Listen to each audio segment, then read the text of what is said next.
కింజరాపు అచ్చెన్నాయుడు గారు రాష్ట్ర వ్యవసాయ సహకార పశుసంవర్ధక మత్స్య మార్కెటింగ్ డైరీ శాఖ మంత్రులు మార్చి 26, 1971 జన్మించారు. అన్న ఎర్రన్నాయుడు గారు శ్రీకాకుళం ఎంపీగా గెలిచిన తర్వాత 1996 బై ఎలక్షన్లో హరిశ్చంద్రపురం నియోజకవర్గం నుండి ఎమ్మెల్యేగా గెలిచి అసెంబ్లీలో అడుగుపెట్టారు. ఇప్పటి వరకు 6 సార్లు ఎమ్మెల్యేగా గెలిచిన విజేత. 2014లో రాష్ట్ర కార్మిక, క్రీడలు, ఉపాధి కల్పన మరియు రవాణా శాఖ మంత్రిగా పనిచేశారు. కింజరాపు దాలినాయుడు మాస్టర్, కలవతమ్మల 7గురు సంతానంలో ఆఖరివారైన అచ్చెన్న ధైర్య సాహసాలే ఊపిరిగా యుద్ధరంగం లాంటి రాజకీయ రంగాన్ని అతి చాకచక్యంతో నడిపిస్తూ అన్న ఎర్రన్నాయుడు గారికి చేదోడు వాదోడుగా ఉండేవారు.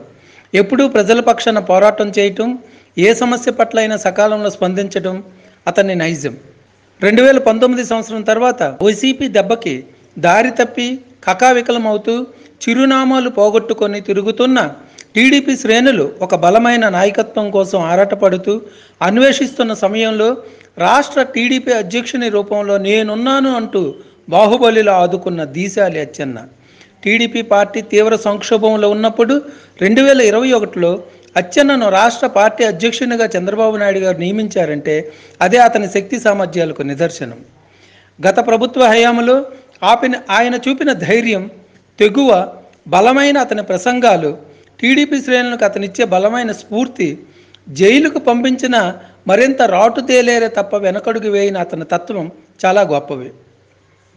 ఒంగోలు మహానాడు సందర్భంగా రాత్రికి రాత్రే టీడీపీ జెండాలను తొలగిస్తే రాష్ట్ర అధ్యక్షుని వాదాలో నేనే స్వయంగా పోలెక్కి జెండాలు కడతాను, ఎవరు తొలగిస్తారో చూస్తానని ఆయన అన్న మాటలతో జెండాలను తొలగించే సాహసమే ఎవరూ చేయలేకపోయారు.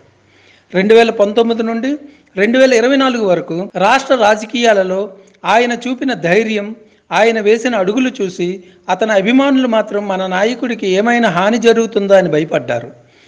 మనవాడు మరీ రిస్క్ తీసుకుంటున్నాడేమో అని అభిమానులు అంతర్గతంగా సంభాషించుకున్నారు. కానీ అతను మాత్రం ఎక్కడ తన పోరాట పటిమను ఆపలేదు. రాజకీయాలకు రాకముందే 1994 ఎన్నికలలో పోలాకి మండలం పిన్నింటిపేట గ్రామంలో రిగ్గింగ్ జరుగుతుంది అంటే అన్న ఎర్రన్నాయుడు గారి ఆదేశాల మేరకు 24 ఏళ్ల కుర్రోడు అచ్చెన్న ఒంటరిగా వెళ్ళారు. ఎదుటి పార్టీ వారంతా ఏకమై దాడి చేసినా పోరాడారు. కానీ వారు దొంగ దెబ్బ తీశారు. రక్తం కారుతూ అచ్చెన్న నేల కొరిగారు. అందరూ అంతా అయిపోయింది అనుకున్నారు. కానీ ఆ సాహస వీరునికి దేవుని ఆశీస్సులు అందే. దేవుడు అతన్ని రాష్ట్రానికి సేవ చేయాలని రాసిపెట్టడం వలన అతను బ్రతికారు.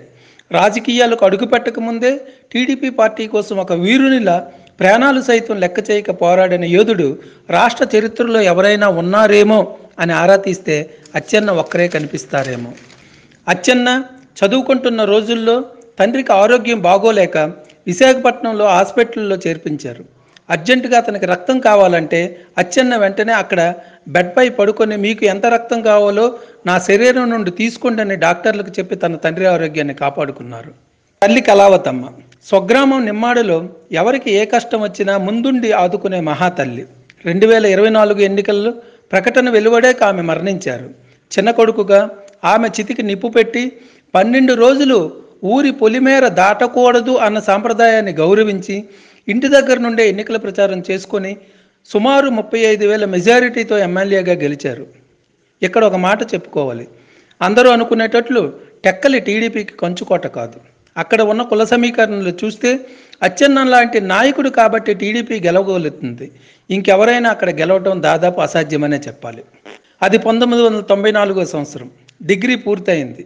జీవితంలో ఎలా సెటిల్ అవ్వాలి అని ఆలోచిస్తున్న అచ్చెన్నకి ఆ సమయంలో ఒక అమ్మాయి ఇష్టపడింది. ఆమె పేరు విజయమాధవి. ఆ పరిచయం అతని జీవితాన్నే మార్చివేసింది. బహుశా ఆమె పేరులోని విజయ అతనికి విజయమై వరించింది. 1996, 1999లో 2 సార్లు ఎమ్మెల్యే గెలిచిన స్థాయిలో అతనికి కోట్లాది రూపాయల కట్నం ఇచ్చే ఎన్నో సంబంధాలు వచ్చినా అతను మాత్రం ఆమెనే పెళ్లి చేసుకున్నారు. పూర్వకాలంలో చక్రవర్తులకు జరిగేలా అతని వివాహాన్ని అన్న ఎర్రన్నాయుడు గారు మిగతా కుటుంబ సభ్యుల సహకారంతో తన భుజస్కంధాలపై వేసుకొని ఘనంగా జరిపించారు. ముఖ్యమంత్రి హోదాలో చంద్రబాబు నాయుడు గారు వచ్చి వధూవరులను ఆశీర్వదించారు. అన్నలు ఎర్రన్నాయుడు గారికి, హరివర ప్రసాద్ గారికి, ప్రభాకర్ గారికి మిగతా కుటుంబ సభ్యులకు గౌరవం ఇస్తూనే బాబాయ్ అచ్చెన్న, అబ్బాయి ప్రస్తుత కేంద్ర మంత్రి రామ్మోహన్ నాయుడు గారి హిట్ కాంబినేషన్కు ఆయన చేసిన కృషి అమోఘం. గత 2 సంవత్సరాల నుండి రాష్ట్ర అధ్యక్షుని హోదాలో 160 సీట్లతో ప్రభుత్వం ఏర్పాటు చేస్తామని చెప్పేవారు. ఈరోజు 164 సీట్లతో ప్రభుత్వం ఏర్పాటు చేశారంటే అతను వేసిన అంచనాకు జోహార్లు చెప్పాల్సిందే. అచ్చెన్నాయుడు గారి పోరాట పటిమ, ప్రజాసేవ పట్ల అతనుకున్న అంకిత భావం, అందరూ నా కుటుంబ సభ్యులనే భావించే తత్వం, తీవ్ర సంక్షోభంలో కూడా నేనున్నాను అని టీడీపీ శ్రేణులకు అతనిచ్చే ధైర్యం అందరూ అతనిని అచ్చెన్న మీరు సూపర్ అన్న అనుకునేలా చేస్తాయి. రాష్ట్ర రాజకీయ చరిత్రలో మీకంటూ ఒక బలమైన ముద్రను వేయాలని మనస్ఫూర్తిగా కోరుకుంటూ మీ శ్రేయోభిలాషి. ఈ వీడియో నచ్చితే సబ్స్క్రైబ్ చేయండి, లైక్ చేయండి, కామెంట్ చేయండి.